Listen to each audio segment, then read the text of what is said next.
E seja bem-vindo ao Semana Legislativa, o nosso telejornal que apresenta para você o resumo das principais notícias que marcaram a semana na Câmara. E vamos então aos destaques desta edição. Novo levantamento de densidade larvária do município aponta índice baixo de larvas do mosquito Aedes aegypti, transmissor da dengue. Ainda assim, é preciso cuidado de todos para evitar a proliferação de criadouros. Dia de Atenção à Dislexia foca na informação sobre o transtorno, na busca por tratamento e diagnóstico precoce. O problema pode ter sérias consequências na alfabetização. E ainda falando de datas, Dia Nacional da Umbanda mobiliza a sociedade na busca pela tolerância religiosa e conscientização sobre a religião de origem africana e indígena. São José dos Campos passa a integrar o Corredor de Inovação Agropecuária do Estado de São Paulo. O objetivo é criar programas e políticas públicas para trazer mais tecnologia ao setor rural. Também vamos saber quais foram os destaques da sessão de quinta-feira, pautada na apreciação de projetos de lei e comentar sobre o Dia da Consciência Negra, data criada para valorizar a história dos negros no país e trabalhar ações para coibir o preconceito. Seja muito bem-vindo, o Semana Legislativa está no ar.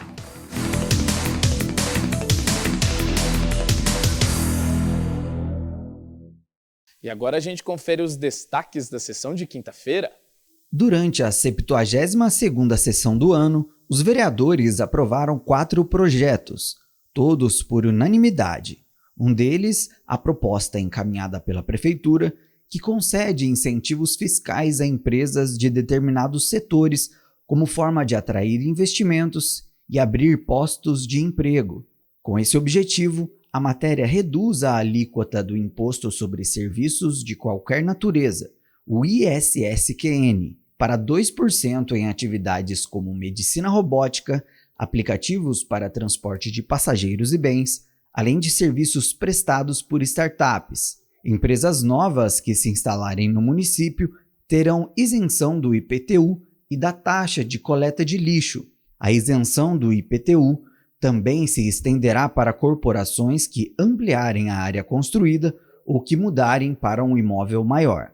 Os outros projetos aprovados tratam de denominação de uma rua na cidade, concessão de título de cidadão joseense e a criação de datas comemorativas. Após a sessão, os vereadores Fabião Zagueiro e Tomás Henrique, membros da Comissão de Cultura, além dos parlamentares Dr. José Cláudio, Amélia Naomi, Dulce Rita, Juliana Fraga e Walter Hayashi receberam profissionais do setor cultural que pediram maior discussão sobre uma proposta em tramitação na Câmara que envolve o regimento da Fundação Cultural Cassiano Ricardo.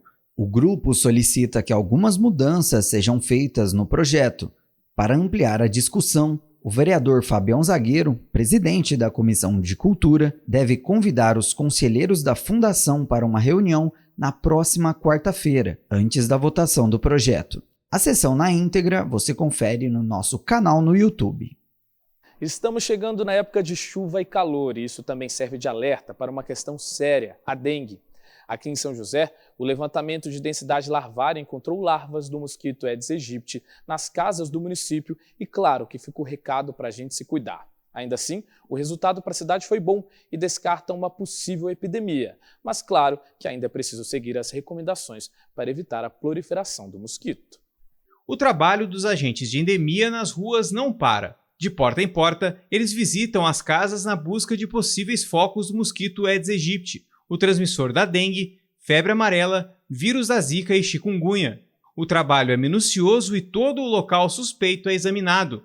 Nesta residência, uma larva do mosquito foi encontrada em um pneu, sinal de alerta.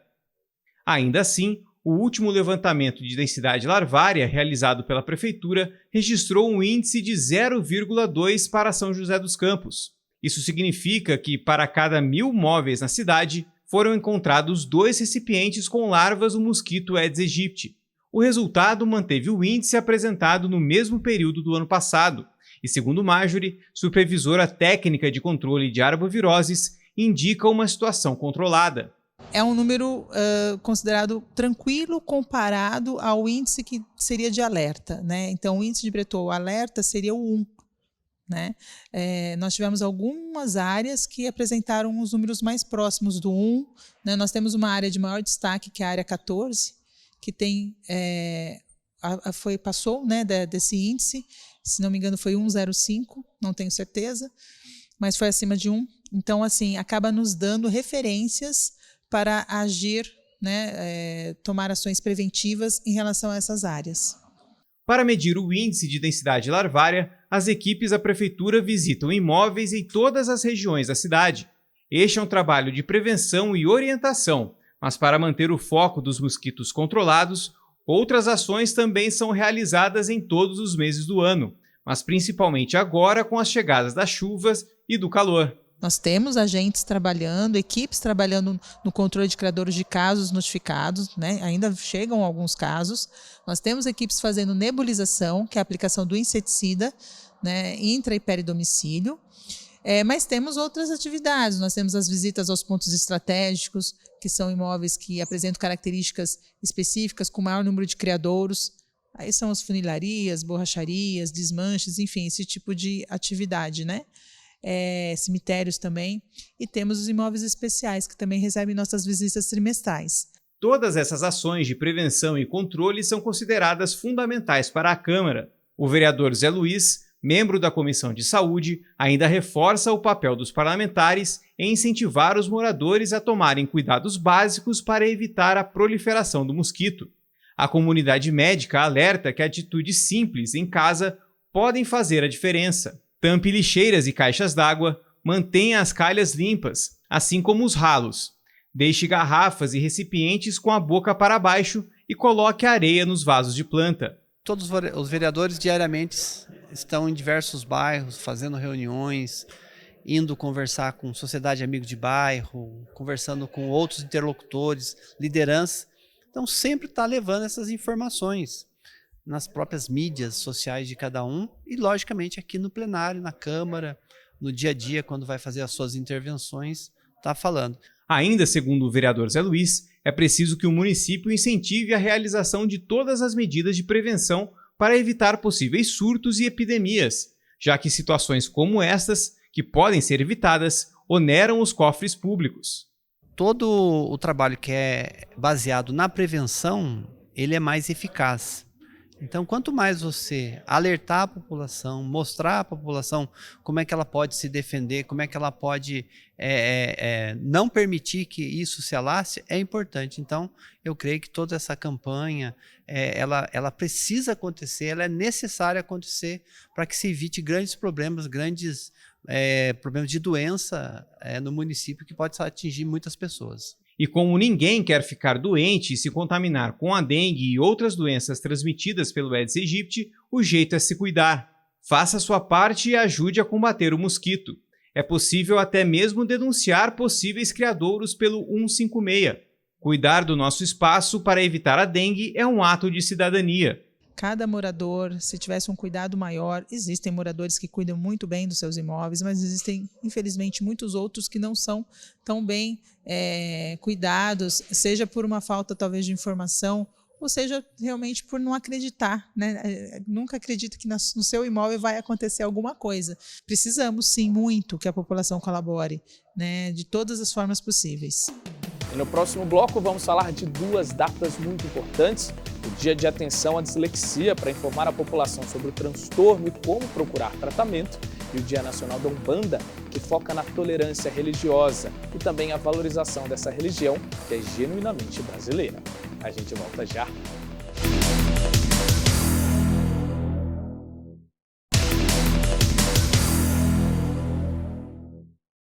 Estamos de volta com Semana Legislativa.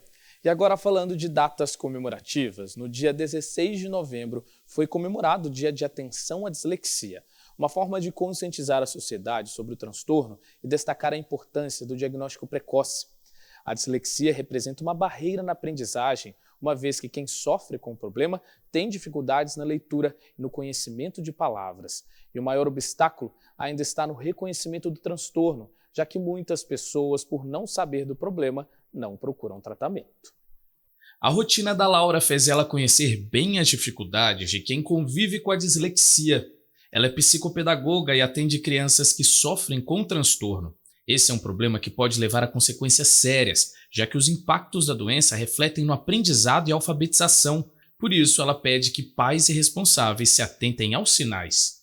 A gente já começa a observar que algumas crianças elas têm dificuldade em reconhecer os sons iguais das palavras, ou inicial ou final. Então, rimas e o que a gente chama de aliteração, né, que são os inícios da palavra. Então, abelha, abacate, iniciam com o mesmo som, né? E às vezes a criança ela tem muita dificuldade em identificar isso. E mais de 10 milhões de pessoas convivem com a dislexia somente no Brasil. Os dados são da Associação Brasileira de Dislexia. Como lembra esta neuropsicóloga, o transtorno é um distúrbio de aprendizado caracterizado pela dificuldade na leitura e escrita. E quando os problemas também estão acompanhados de outros fatores que impactam o aprendizado, é preciso atenção, por isso a importância do diagnóstico precoce. Quanto mais grave, né, a dislexia, é quando ela está em associação com os outros transtornos de aprendizagem também. Então, a dislexia em si, ela tem a dislexia, é a dificuldade mais no momento da consciência fonológica, que a gente fala, que é da memória de trabalho, de lembrar o som das letras. Então, por isso que até lentifica um pouco a leitura, que você tem que lembrar o som da letra e ir decodificando. E a dislexia no momento de troca de lateralidade. Então, a criança pode ter um ou outro ou os dois. De acordo com especialistas, os sintomas são mais evidentes na fase de alfabetização. Um estudo apresentado pela Associação Brasileira de Dislexia apontou que este é o distúrbio de maior incidência nas salas de aula e atinge entre 5% e 17% da população mundial. Para ampliar a informação e conscientização, foi criado o Dia Nacional de Atenção à Dislexia. A ideia é reforçar o diagnóstico precoce para que se inicie o quanto antes o tratamento, como forma de minimizar os sintomas na vida adulta. O adulto, né, ele vai descobrindo, assim, conforme com as terapias, com os tratamentos, essas alternativas. E aí o uso de agenda, o uso de, né, calendários, ele vai descobrindo formas ali, a gente fala assim, em livros, o livro com a pessoa que tem dislexia é muito mais marcado, marca textos coloridos, né, post-it. Então ele vai descobrindo outras formas que vai estar auxiliando, como se fosse um apoio nessa leitura dele, né? Então é uma dificuldade que a gente descobre que tem, então pensa em formas de estar substituindo elas. E como a informação é um dos principais aliados na identificação da doença, fique atento aos principais sintomas.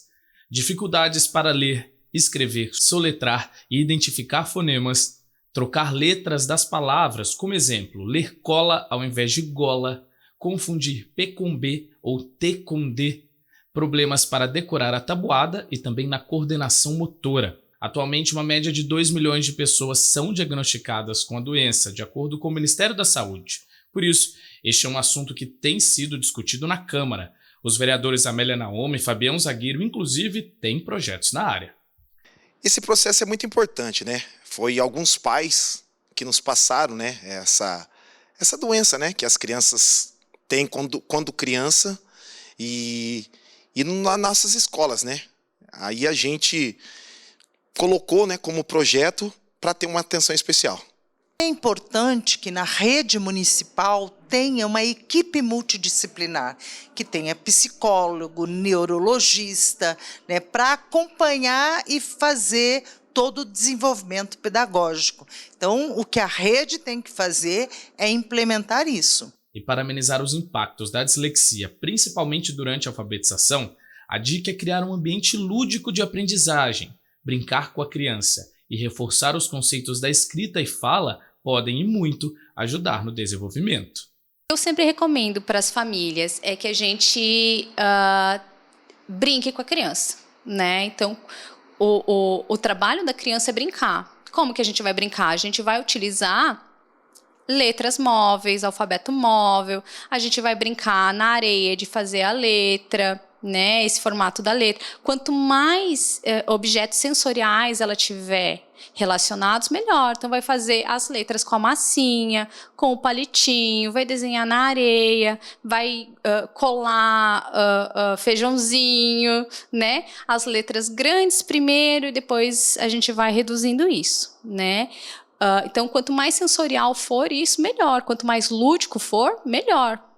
E a tolerância religiosa é uma pauta que tem ganhado espaço no país e no mundo. E para isso, informação e conscientização são fundamentais. Nesse sentido, São José dos Campos recebeu um evento para marcar o Dia Nacional da Umbanda. A data celebra a religião com origens africanas e indígenas e foca na luta pelo respeito e fim do preconceito. É o que a gente te mostra agora. O plenário da Câmara de São José dos Campos ficou cheio para a sessão solene em comemoração ao Dia Municipal da Umbanda. A solenidade foi marcada por falas de importantes figuras da Umbanda em São José e por músicas entoadas por integrantes do coral, membros dos terreiros, Casa de Caridade Pai Jeremias e Vovó Catarina, Senzala dos Pretos Velhos e Tenda de Umbanda Pai José de Aruanda. Levando ao mundo inteiro a bandeira de Oxalá. A data é celebrada anualmente dia 15 de novembro a partir de uma lei aprovada na Câmara no ano passado. O autor da matéria é o vereador Fernando Petiti, que esteve presente na solenidade e destacou a importância da Câmara promover um evento como este, pautado no respeito e na tolerância religiosa. A gente aprovou o ano passado, né, exatamente no dia 20 de dezembro, o dia da Umbanda, que é o dia 15 de novembro, e é uma força para a religião, né? Fortalecer a religião em São José dos Campos e na região do Vale do Paraíba, também, né? Debater, é uma religião que prega o amor ao próximo, né? As entidades hoje, os centros, as casas de Umbanda, não só em São José dos Campos, mas como no estado de São Paulo, durante a pandemia fizeram muito trabalho social, eles já fazem normalmente, mas se fortaleceram cada vez mais. Então é fundamental que cada vez mais o cidadão, né, conheça um pouco mais da Umbanda e respeite a religião. A vereadora Juliana Fraga também participou da celebração e reiterou a pauta sobre o respeito. Eu fiz questão de participar, fui convidada, não é a minha religião, mas nós temos que sim sempre defender o respeito e principalmente essa questão do sagrado, né? É constitucional isso. E hoje a gente vê tanta intolerância, né, religiosa, então eu fiz questão de participar. Dirigente da Casa de Caridade Pai Jeremias e Vovó Catarina, Sandra da Silva também pontuou o respeito às religiões e argumentou que a falta de conhecimento é uma das razões para o preconceito. A importância dessa lei municipal, ela é importante para que a gente possa trazer a cultura, trazer informação, trazer conhecimento sobre a nossa religião. Existe muito preconceito e esse preconceito são barreiras por falta de conhecimento. Somos uma religião que professa a fé, a caridade, o amor ao próximo. Então, por meio da música, dos pontos, a gente vai trazer eventos que nós vamos trazer palestra, nós vamos trazer música para quebrar essas barreiras e as pessoas entenderem que a Umbanda é uma religião que traz toda essa fé por meio das pessoas que professam ela. Umbanda é amor.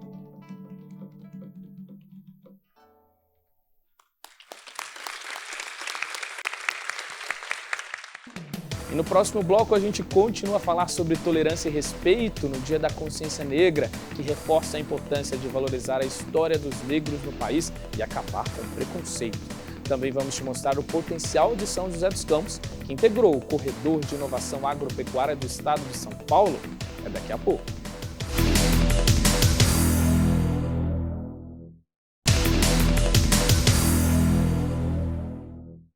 E o Semana Legislativa está de volta. E agora a gente fala um pouquinho do campo. São José é uma das cidades que integram o Corredor de Inovação Agropecuária do Estado de São Paulo. A proposta, que conta com o apoio de diversos órgãos públicos, tem como principal objetivo criar programas e políticas públicas conjuntas que visem desenvolver o setor da agropecuária no nosso estado, em especial ideias para expandir a tecnologia no setor rural. É o que a gente te mostra agora. O Daniel atua nesta propriedade rural e cria peixes e camarões em ambientes fechados, com foco na sustentabilidade. Um negócio pioneiro na região, sendo a primeira fazenda de criação de camarão marinho longe do mar. E ele está confiante com o projeto do Corredor Inovação Agropecuária do Estado de São Paulo, em que São José dos Campos está inserida.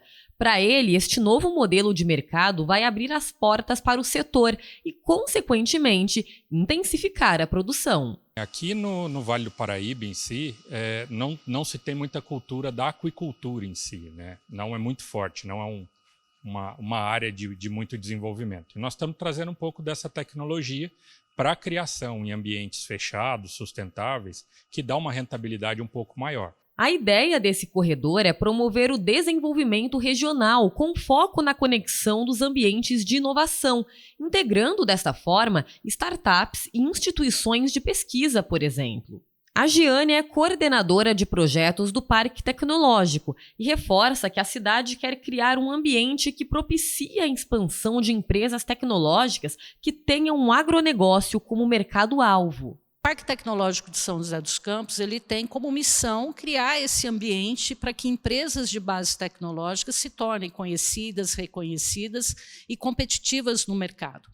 E esse ano nós tivemos aí a oportunidade de sermos reconhecidos pela Secretaria da Inovação e Desenvolvimento do Estado de São Paulo como um fomentador de um cluster, de um arranjo produtivo local, de empresas de bases tecnológicas que têm o agronegócio, né, como mercado-alvo. Para fomentar, para desenvolver esse cluster, a gente precisa do envolvimento da academia, do envolvimento das instituições, do envolvimento da ciência, do envolvimento de atores, né, que minimamente têm como missão o desenvolvimento do agronegócio brasileiro. Ela ainda pontua que é importante aproveitar esse nosso polo tecnológico e pensar na sustentabilidade como vocação ao agronegócio. Fazer toda uma transferência tecnológica para o agronegócio brasileiro, sempre pensando na linha da sustentabilidade. E mostrar ao mundo que, além de nós termos uma grande vocação para o agro, temos aí a produção, as principais cadeias produtivas do mundo muito bem desenvolvidas na nossa região, mostrarmos ao mundo também que a gente tem a vocação tecnológica. O vereador Juvenil Silvério acredita que o fato de São José fazer parte do corredor será benéfico, sobretudo, ao pequeno produtor rural. Essa inovação, essa tecnologia, tudo aquilo que possa abarcar a continuidade e também o apoio a esses produtores, repito, principalmente os mais pequenos, aqueles que mais precisam, com certeza vai fomentar ainda mais as atividades rurais e melhorar não só o ganho de cada propriedade, mas também o abastecimento da nossa cidade como um todo. E complementa que políticas públicas são fundamentais para a expansão dos negócios. Essa inserção de políticas públicas, esse trabalho que o poder público possa desenvolver e ajudar essas propriedades, não tenho dúvida que vai, não só aqui na região do Vale do Paraíba, mas por todo o estado de São Paulo, será case de sucesso e muitas cidades poderão utilizar-se dela para poder empreender e também fomentar no seu município o trabalho em favor do produtor rural. E lembra do Daniel? Ele acredita que São José tem bastante potencial na área, principalmente agora com os incentivos. São José já tem um potencial grande em cima do agro. O Parque Tecnológico tem desenvolvido incentivado muitas startups e muitas empresas na parte do agro. Inclusive temos alguns trabalhos já fazendo em parcerias com algumas empresas incubadas lá dentro, desenvolvendo produtos e insumos efetivamente para a produção. E a ideia é trazer mais esse conhecimento para a população, onde pessoas que tenham pequenas propriedades ou até mesmo um recurso não tão grande para investir numa grande estrutura, possam produzir efetivamente em estruturas pequenas com pouco investimento. E neste domingo o Brasil celebra o Dia da Consciência Negra, uma data muito importante para a comunidade afro-brasileira. Ela foi criada como forma de ampliar a reflexão e o debate sobre a situação dos negros no país, que ainda lutam para assumir espaços de liderança e também vencer o preconceito. Aqui na Câmara, os vereadores também reforçam a importância da data e a necessidade de ações de conscientização.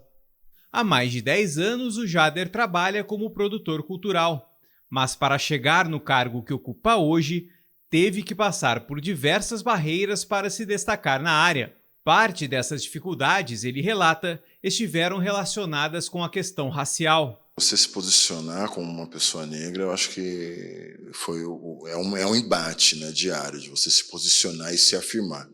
Né? Você sempre está em um processo de afirmação, tanto para si quanto para com os outros. Né? Quando você pensa na imagem, você ter que reconstruir a imagem do preto, né? Então eu tive que reconstruir toda uma mensagem que as pessoas já carregam desde berço, né? Para você chegar no mesmo ponto, você teve que correr muitas vezes mais, né? De forma que ter que fazer 2 vezes para ser visto como igual, né? Então acho que isso é uma trajetória de todo o preto no país, de uma certa maneira. E o que o Jader sentiu na pele é algo recorrente para negros e pardos no Brasil. Uma pesquisa recente do IBGE mostra que, apesar de representarem a maior parte da população e da força de trabalho brasileira, apenas 29,9% dos cargos de gerência são ocupados por negros e pardos, enquanto os brancos ocupam 69% deles. A desigualdade também acontece quando o assunto é salário, desemprego e no número de vítimas de mortes violentas. Diante de tantas dificuldades, uma data marca a luta dos negros pelos próprios direitos no país. Oficializada em 2011, o Dia da Consciência Negra lembra a morte de Zumbi dos Palmares, símbolo da resistência dos negros escravizados no Brasil. Apesar de ser relativamente nova, a data já garantiu alguns avanços em relação aos últimos anos. É o que garante Ricardo Dias, presidente da Comissão de Igualdade Racial da OAB de São José dos Campos. Hoje, algumas medidas em vigor, como o Estatuto da Igualdade Racial e a Lei do Racismo, tentam assegurar uma luta mais justa pelos direitos da população negra no país. Mas ainda assim, o Brasil tem muito a evoluir. Eu acredito que nós avançamos bem nesses últimos 30 anos, mas é preciso que a lei continue evoluindo para poder sanar todas as lacunas da sociedade, né? A sociedade carece de constantemente estar se atualizando para que a população negra, as etnias, as classes sociais consigam ter uma vida, uma qualidade de vida melhor. Melhorou bastante nos últimos 30 anos, mas o racismo durou 300 anos, então temos muito que evoluir ainda.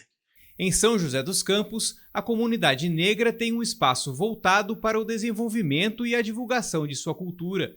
Criado a partir de um projeto de lei de autoria do vereador Fabião Zagueiro e aprovado na Câmara, o Centro de Referência Afro-Brasileira foi inaugurado em novembro de 2021 e oferece diversos cursos e oficinas relacionadas à cultura negra, seja na dança, nas artes ou na culinária. Para Edna Gomes, esse primeiro ano de atuação do Centro de Referência teve grande impacto na cidade. A gente percebe que o Centro de Referência trouxe essa possibilidade de ampliação mesmo da preocupação e do entendimento e, consequentemente, de um desejo, de uma preocupação de cada cidadão em desenvolver um comportamento mais condizente com a realidade que é de excluir da sua vida e do seu comportamento manifestações racistas. Fabião Zagueiro, autor do projeto que criou o Centro de Referência da Cultura Afro-Brasileira, comemora a relevância conquistada pelo espaço em apenas 1 ano de funcionamento. Esse projeto aqui, que virou hoje realidade, né? Foi um bate-papo com a comunidade, né? Com os negros da nossa cidade.